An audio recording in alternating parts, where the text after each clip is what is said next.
Selamat malam semuanya, perkenalkan nama saya Vanessa dari 11 Akel 3 dengan nomor absen 27.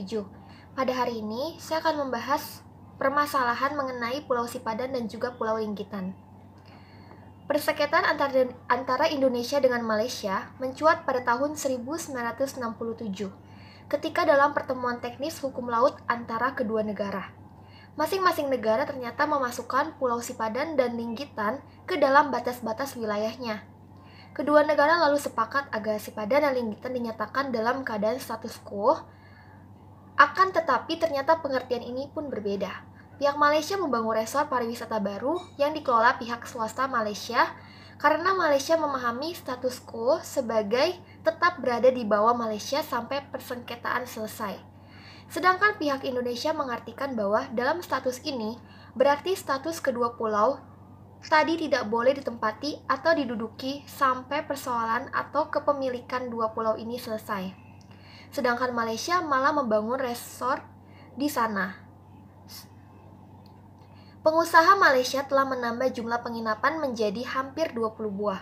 Dari jumlahnya, fasilitas pariwisata itu memang belum bisa disebut memadai. Tapi pemerintah Indonesia yang juga merasa memiliki pulau-pulau itu segera mengirim protes ke Kuala Lumpur, meminta agar pembangunan di sana diberhentikan terlebih dahulu. Alasannya, Sipadan dan Linggitan itu masih dalam sengketa. Belum diputus siapa pemiliknya.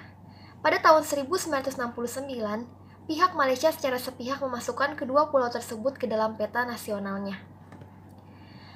Keputusan Mahkamah Internasional pada tahun 1998 masalah sengketa Sipadan dan Linggitan dibawa ke ICJ. Kemudian pada hari Selasa 17 Desember 2002, ICJ mengeluarkan keputusan tentang kasus sengketa kedaulatan Pulau Sipadan Linggitan antara Indonesia dengan Malaysia. Hasilnya dalam voting di lembaga itu, Malaysia dimenangkan oleh 16 hakim, sementara hanya satu orang yang berpihak kepada Indonesia. Dari 17 hakim itu, 15 merupakan hakim tetap dari Mahkamah Internasional, sementara satu hakim merupakan pilihan Malaysia, dan satu lagi dipilih oleh Indonesia.